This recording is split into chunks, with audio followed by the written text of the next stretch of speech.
సచిన్ రాజ్ అత్యాధునిక world class physiotherapy treatment తో అన్ని రకాల నొప్పులకు శాశ్వత పరిష్కారం. సార్ నమస్తే సార్, డాక్టర్ చింతల శ్రీనివాస్ గారు. నమస్తే my dear Vishnu. Sir Srinivas గారు, ప్లీజ్. సాక్షాత్తు ఆ శ్రీమన్నారాయణుడే భూమి మీద రాముడిగా అవతరించారు. మరి ఆ యొక్క అవతారం నుంచి, ఆ యొక్క పురుషోత్తముడి నుంచి మనం నేర్చుకోవాల్సిన అత్యద్భుతమైన విషయాలు ఏమున్నాయి అంటే, ఒక భర్త ఎలా ఉండాలి, లేదంటే ఒక రాజు ఎలా ఉండాలి, అదేవిధంగా తండ్రి కొడుకుల మధ్య అనుబంధం ఎలా ఉండాలి, అన్నాదమ్ముల మధ్య సఖ్యత ఎలా ఉండాలి, అదేవిధంగా తల్లి కొడుకుల మధ్య ప్రేమ అనురాగాలు మమత అనేవి ఎలా ఉండాలి అనే ఇటువంటి విషయాల గురించి నేర్చుకోవాలంటూ మహామహులు పెద్దవాళ్ళు చెప్తుంటారు కదా. మరి ఆ రామావతారం గురించి మనం ఏం తెలుసుకోవాలి, ఆ రామావతారం యొక్క విశిష్టత ఏంటి అంటే మీరేం చెప్తారు? విష్ణు, అత్యద్భుతమైనటువంటి ప్రశ్న. నేటి ఆధునిక సమాజానికి ఎంతో ఉపకరించేటువంటి ఒక విషయంగా నేను భావిస్తాను ఈ శీర్షికను. ఈ విష్ణు, రామస్య ఆయనం రామాయణం అంటే రాముడి ఆగమనమే రాముడి యొక్క పురోగతి. అంటే రాముడు చలించిన, ప్రవచించిన, రాముడు తాను అనుసరించిన విధానమే రామాయణం. నిజం విష్ణు, ఇందులో ఎలాంటి సందేహం లేదు. విష్ణు, వాల్మీకి రామాయణంలో మనకు తెలిసిన విషయం ఏమిటంటే, శ్రీరాముడి గురించి శ్రీరాఘవం దశరథాత్మజమప్రమేయం సీతాపతిం రఘుకులాన్వయ రత్నదీపం ఆజానుబాహుం అరవింద దళాయతాక్షం నిశాచర వినాశకరం నమామి. నిజం విష్ణు, ఇది చాలా మందికి తెలిసిన విషయమే. విష్ణు, శ్రీరామచంద్రుడు అష్టాక్షరి. ఓం విష్ణు, ఓం నమో నారాయణాయ. అష్టాక్షరిలోని మా, నారాయణ మంత్రంలోని మా అనేటువంటి బీజాక్షరాన్ని, ఓం నమ శివాయ ఈ పంచాక్షరిలోని మరొక బీజాక్షరాన్ని, ఈ రెండు బీజాక్షరాలు అంటే రా, ఓం నమో నారాయణాయ రా బీజాక్షరం, ఓం నమ శివాయ ఈ పంచాక్షరంలోని మా బీజాక్షరం, రా మా కలుపుకొని రాముడిగా వశిష్ఠ మహర్షి తనకు దశరథ మహారాజు కొడుక్కి ఏం పేరు పెడదామన్న జ్యేష్ఠపుత్రుడు రామలక్ష్మణ భరత శత్రుఘ్నుల్లో వారు తనకి పుత్రకామేష్టి యజ్ఞఫలితంగా అవతరించినటువంటి శ్రీరామచంద్రుడికి పేరు పెట్టమని అడిగినప్పుడు ఈ రెండు మహామంత్రాల నుండి బీజాక్షరాలని రా మాతో రామ అని నామకరణం చేస్తాడు. రా అంటే విష్ణు, రా అంటే పాపాలను, మా అంటే నశింపజేయనది. రా రా అంటే విష్ణు ఉచ్చారణలో కూడా రా అంటే మనము నోరును అంటే నోటిని తెరుస్తాం అంటే పాపాలు వెళ్ళిపోతాయి. మా అంటే మూస్తాము అంటే మూసి వేస్తాము అంటే పాపాలు ఇక మనకు లోనికి రావు అంటే మనసులోకి. అందుకనే పలకడంలో కానీ ఆ రామ శబ్దాన్ని వశిష్ఠ మహర్షి నామకరణం చేసినటువంటి ఒక సందర్భం కానీ మనకు నిత్య జీవితంలో ఎంతో ఉపకరిస్తాయి. విష్ణు, రామో విగ్రహాన్ ధర్మ అంటే ధర్మమే తన అవతారాన్ని మార్చుకొని శ్రీరాముడిగా అవతరించింది అంటేనే నిలువెత్తు సాక్ష్యం, ఒక నిలువెత్తు ఒక వాకింగ్ లెసన్ శ్రీరామచంద్రుడు. విష్ణు, మనము శ్రీరాముడి బాల్యాన్ని కానీ యవ్వనాన్ని కానీ అలాగే తను పరిపాలించిన విధానం కానీ అనుసరించినట్టుగా ధర్మాల్ని కానీ వారు చెప్పిన ధర్మ సూక్ష్మాలు కానీ నేటి ఆధునిక మానవ జీవితానికి అత్యద్భుతంగా ఒక దిక్సూచిలా ఉపయోగపడతాయి విష్ణు. అందుకనే శ్రీరామచంద్రుడు మనం తీసుకుంటే విష్ణు పితృవాక్య పరిపాలకుడు. మీకు తెలిసినట్టుగా నాడు దేవతలకు రాక్షసులకు జరిగినటువంటి యుద్ధంలో దశరథ మహారాజుకు సహకరించినటువంటి కైకేయికి 2 వరాలు కోరుకోమంటాడు దశరథుడు.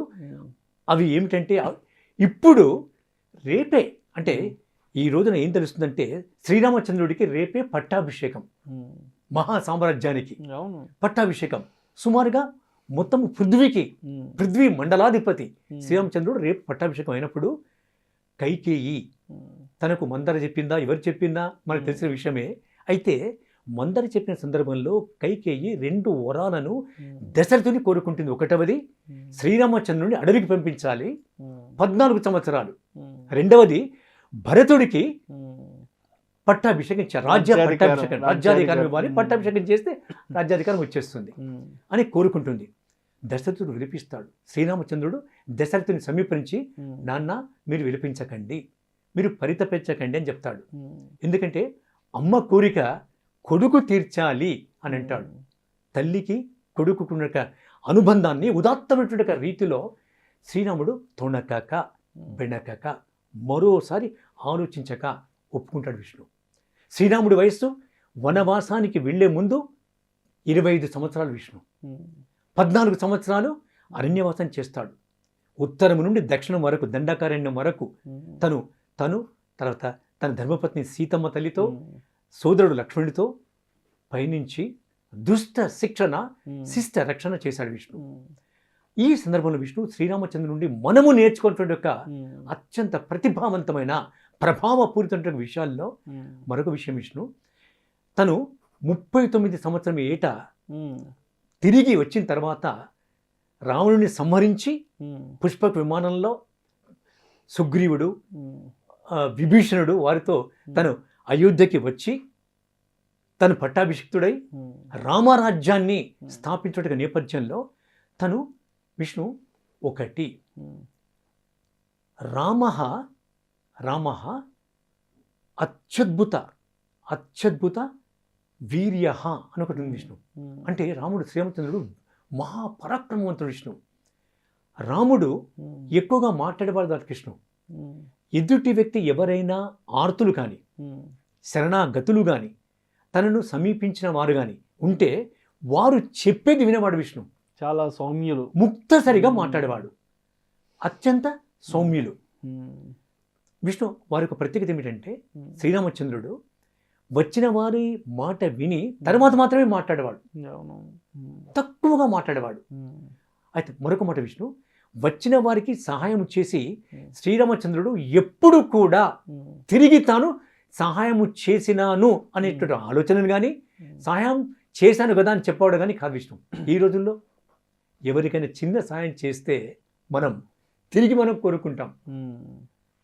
అలాగే శ్రీరామచంద్రుడు ఎప్పుడు కూడా తనది తాను గొప్ప చేసుకొని తనకున్నట్టుగా మహత్తును కానీ తనకున్నట్టుగా పరాక్రమాన్ని కానీ తనకున్న న్యాయబుద్ధిని కానీ తనకున్న ధర్మబుద్ధిని కానీ తనకున్న రాజనీతిని కానీ తనకున్న శాస్త్ర పరిజ్ఞానాన్ని కానీ తనకున్న ప్రేమను కానీ మమతను కానీ మర్యాద రాముడైనా కానీ తను ఎవరికైతే ఇచ్చేటువంటి గౌరవం గురించి చెప్పుకోవడం కానీ జరగలేదు విష్ణు.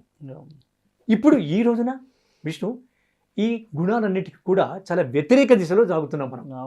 అలా కాకూడదు. శ్రీరామచంద్రుడు కంపోజ్డ్గా ఉండేవాడు విష్ణు, కూల్గా ఉండేవాడు విష్ణు. శ్రీరామచంద్రుడి శారీరక ఎత్తు మీకు తెలుసా? He was 9 feet 7 inches. శ్రీరామచంద్రుడు అన్నారు నిజం విష్ణు. మోకాళ్ళ వరకు తన అద్భుతమైనటువంటి దృఢమైనటువంటి హస్తాలు ఉండేవి. ఆజానుభావం అంటే విష్ణు మనకు తెలిసినట్టుగా అది విత్ రెఫరెన్స్ టు ఈ విషయానికి సంబంధించి చేతులు అంటే చక్కగా నిలబడి చేతులు చాచినప్పుడు ఈ 2 చేతులు కూడా మోకాళ్ళను తాకితే ఆజానుభావుడు అంటాం. బాహువులు చేతులు బాహువులు మోకాళ్ళను తాకాలి. చాలా మందికి తాకో విష్ణు, అతి తక్కువ విష్ణు. ఈ సందర్భంలో ఒక విషయం చెప్పాలి. శ్రీరామచంద్రుడు కైకేయిని కానీ అలాగే కౌసల్య మాత వనవాసానికి వెళ్ళేటప్పుడు కౌసల్య మాతను సమీపిస్తాడు, తన పాదాలను తాకుతాడు, అనుమతి తీసుకుంటాడు. అమ్మ నేను వనవాసికి పోతున్నానని చెప్పేసి. అయితే అమ్మ ఏమిటని ఒక్కసారి ఆలోచించు రామా అంటుంది కౌసల్య కన్న తల్లి. అంటే అమ్మ ఆలోచించింది ఏముందమ్మా, కైకేయి మాత చెప్పారు ఆజ్ఞను పరిపాలించాలి అంటాడు. అలాగే పితృవాక్య పరిపాలన దక్షుడిగా శ్రీరామచంద్రుడు ప్రపంచానికే ఒక సంకేతం విష్ణు. ఎలా విష్ణు? దశరథ మహారాజు ఏ మాట అయితే చెప్పాడో దానికి సంపూర్ణంగా కట్టుబడి ఉన్నాడు విష్ణు. రెండవ మాట విష్ణు, తాను ఒక చక్రవర్తి కుమారుడై ప్రిన్స్ అంటే రాకుమారుడై ఉండి కూడా తను జ్యేష్ఠపుత్రుడై అర్హత ఉన్నా కానీ తండ్రికి ఇచ్చిన మాట ప్రకారంగా అడవులకు పయనమయ్యాడు. అందుకే దశరథ నందనుడు. దశరథుడి పుత్రుడు. నందనుడు అంటే పుత్రుడు. నందనుడు పుత్రుడు రఘువంశ తిలకుడు. రఘువంశ తిలకుడు. సూర్యుడి ఇక్ష్వాక వంశంలో రఘువంశంలో రఘు మహారాజు అత్యద్భుతమైన కీర్తి ప్రతిష్టలు, కీర్తి చంద్రికల్ని పొందిన ఒక మహాపురుషుడు, అవతార పురుషుడు, దైవం శ్రీరామచంద్రుడు. అందుకని విష్ణు ఈ సందర్భంలోనే దశావతారాల్లో మానవుడిగా ఉంటూ మానవ జన్మ ఎత్తి దేవుడిగా పూజింపబడినాడు శ్రీరామచంద్రుడు. మొదటి అవతారం శ్రీరామచంద్రుడు. విష్ణు మరొక ముఖ్య విషయం విష్ణు, నేటి సమాజం శ్రీరామచంద్రుడి గురించి, వారి యొక్క అద్భుతమైన జీవన శైలి గురించి ఎన్నో విషయాలు నేర్చుకోవాలి విష్ణు. ఒకటి, శ్రీరాముడు ఆంజనేయుడు వీరి బంధము ఏంటి విష్ణు? అంటే అటు రాజు సేవకుడు, దశరథ మహారాజు కొడుకు శ్రీరామచంద్రుడు చక్రవర్తి అయితే ఆంజనేయుడు దాసుడు. నిజంగా ఆ యొక్క మైత్రి అది అపారమైంది, అపారమైన మైత్రి, ఆదర్శమైన మైత్రి, అది అపారమైంది, ఆదర్శమైంది నిజం విష్ణు. అందుకని ఆంజనేయుడు శ్రీరాముణ్ణి ఒక దేవుడిగా, వారికి దాసుడిగా ఉండి గుండెల్లో ప్రతిష్ఠించుకొని చిరంజీవి అయిపోయాడు. చిరంజీవి ఇప్పటికీ బ్రతుకునే వాళ్ళలో ఆంజనేయుడు కూడా గంధమాధర పర్వతంపై ఉంటాడని మనకు శాస్త్రాలు చెప్తున్నాయి. విష్ణు శ్రీరామచంద్రుని యొక్క గొప్ప నీతి రాజనీతి. ప్రజలు ఏదైతే కోరుకుంటారో తప్పకుండా తాను చేస్తారు. నాడు వారధి కట్టి వానర సేనతో వారధి కట్టి లంకను ప్రవేశించి దుష్టుడైన రావణాసురుని సంహరించి ఎన్నో కష్టనష్టాలను ఓర్చి తను తిరిగి అయోధ్యకు తిరిగి వచ్చి కూడా ఒక చాకలివాడు అన్న మాటను అన్నేళ్ళు అక్కడ అశోకవనంలో సీతమ్మ తల్లితో రావణుడు ఉన్నాడు కదా, సీతమ్మ తల్లి శీలము గొప్పదా అని అంటాడు భార్యను కొడుతూ చాకలి.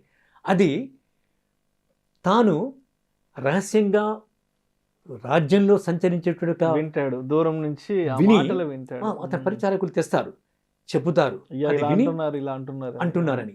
సో ప్రజలు అంటున్నారు కనుక వారి యొక్క మనోభావనను తాను గౌరవించాలి కనుక సీతమ్మ తల్లిని పరిత్యజించడానికి లక్ష్మణుడితో అమ్మ తను గర్భవతిగా ఉన్నది అని కూడా తెలిసి అడవులకు పంపిస్తాడు. సీత పరిత్యాగం చేస్తాడు. అమ్మకి అగ్ని పరీక్ష పెడతారు. శీలము, శక్తి, సౌందర్యానికి ప్రతీక శ్రీరామచంద్రుడు. సత్యం, శివం, సుందరంలా సమన్వయ రూపం శ్రీరామచంద్రుడు. అందుకని విష్ణు ప్రపంచంలోని అనేక వాంగ్మయాలను మనము తరచి చూస్తే, ప్రపంచ సాహిత్యాన్ని కూడా మనము మదించి చూస్తే తెలిసిన సారాంశంతో మనకి ఏం జ్ఞానం వస్తుందంటే ప్రపంచంలో ఏ గొప్ప ఒక పాత్ర, క్యారెక్టర్ శ్రీరామచంద్రుడు ఒక సర్వగుణ సంపన్నులుగా లేరు విష్ణు. మానవుల్లో ఉండేటువంటి అనేకానేక బలహీనతల్ని శ్రీరామచంద్రుడి యొక్క జీవన విధానంతో, తను ఎలా పరిపాలించినటువంటి పద్ధతితో, తను లక్ష్మణుడితో, ఉదాహరణకు విష్ణు లక్ష్మణుడు ఆదిశేషు అవతారం విష్ణు. ఆదిశేషుడు అవతారం వాల్మీకి మహామునే రాశారు. ఇంతెందుకు విష్ణు, వాల్మీకి బోయవాడిగా ఉంటూ తను జీవహింస చేసేటువంటి ఒక వ్యక్తికి నారదుడు తను తారక మంత్రాన్ని రామ దాన్ని రిపీట్ చేయమంటాడు, పునశ్చరణ చేయమంటాడు. రామ మరా మరా మరా మరా మరా అది రామగా మారిపోయింది. తనకి మానిషాద ప్రతిష్టాంత మగే మంగమ శాశ్వత యత్క్రౌంచ మిథునాదేకమవదే కామమోహితం అన్న మొట్టమొదటి రామాయణ శ్లోకాన్ని వాల్మీకి ద్వారా మనకు తెలిసినటువంటి విషయమే. వాల్మీకి కూడా శ్రీరాముణ్ణి చూశారు విష్ణు.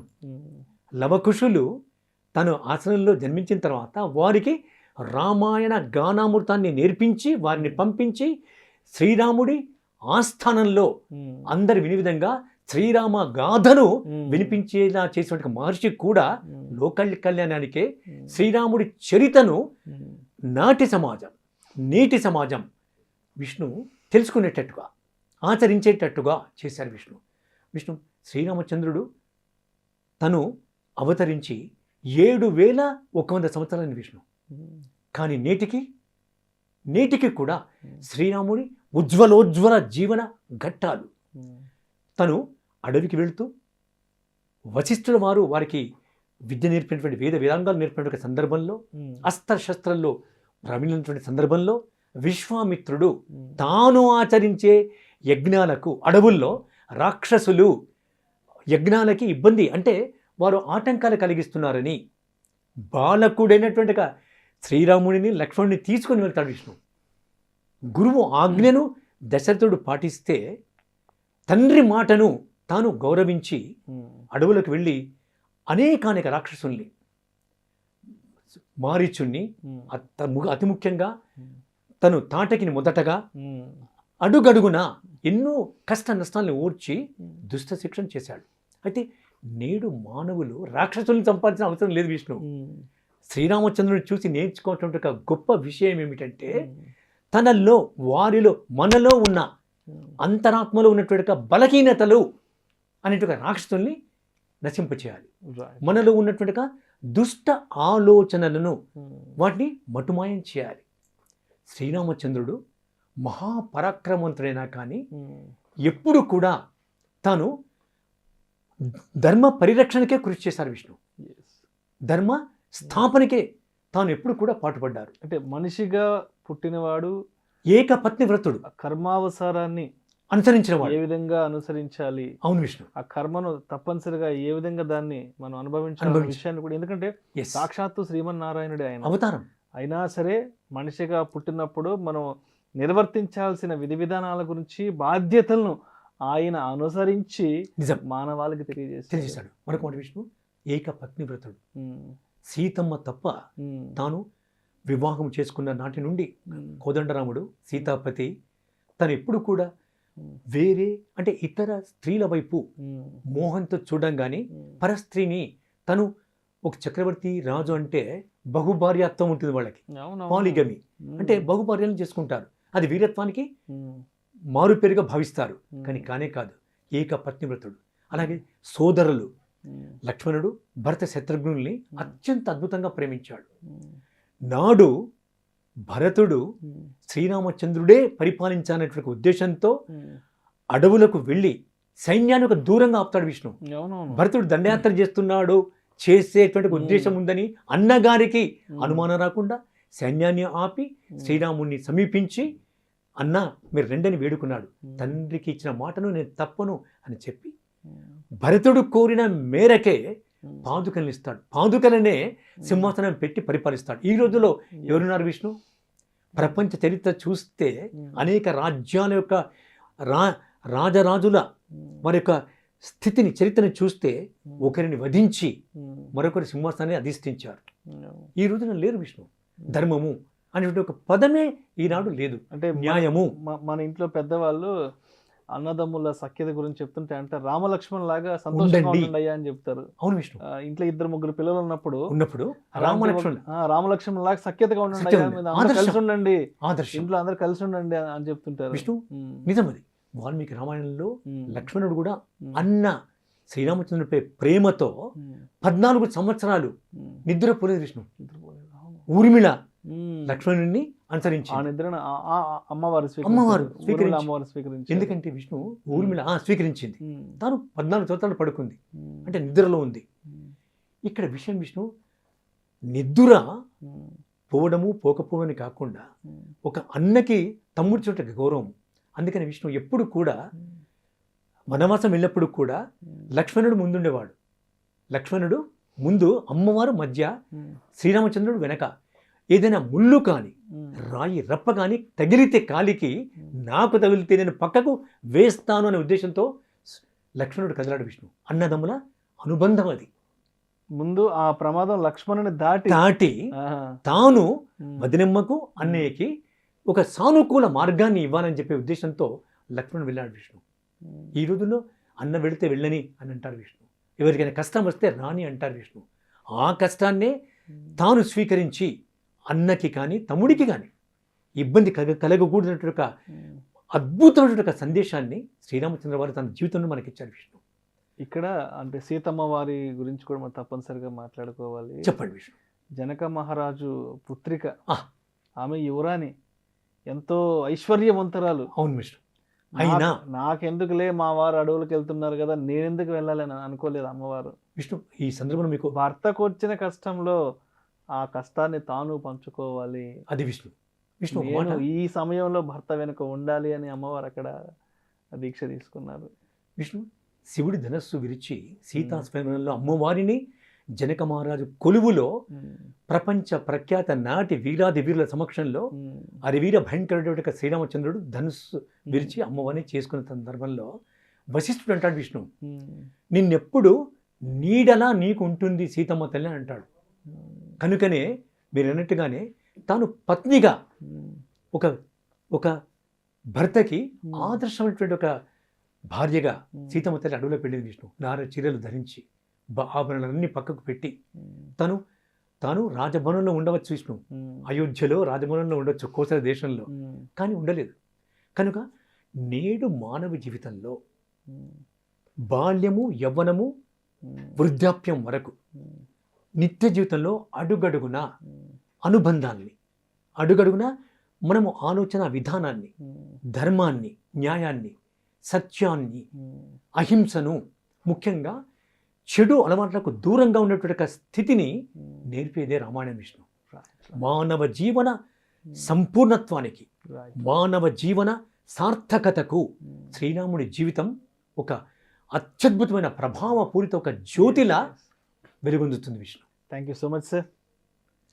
ధన్యవాదాలు విష్ణు. సాక్షాత్తు ఆ శ్రీమన్నారాయణుడి అవతారమైనటువంటి ఆ రాముడి, ఆ పురుషోత్తముడి అవతారం నుంచి మనం తెలుసుకోవాల్సిన విషయాల గురించి, నేటి మానవుడు వాటిని ఏ విధంగా అనుసరించాలి, అనుసరిస్తే మన జీవితాలు కూడా ఏ విధంగా మెరుగుపడతాయి, అదేవిధంగా రామ లక్ష్మణుల ఆ యొక్క అనుబంధం గురించి, ఆ సోదరుల మధ్య ఉన్న ఆత్మీయత గురించి, అదేవిధంగా భార్యాభర్తల మధ్య ఉండాల్సినటువంటి ఆ యొక్క బంధం గురించి, ప్రేమానురాగాల గురించి చాలా చక్కగా తెలియజేశారు సార్.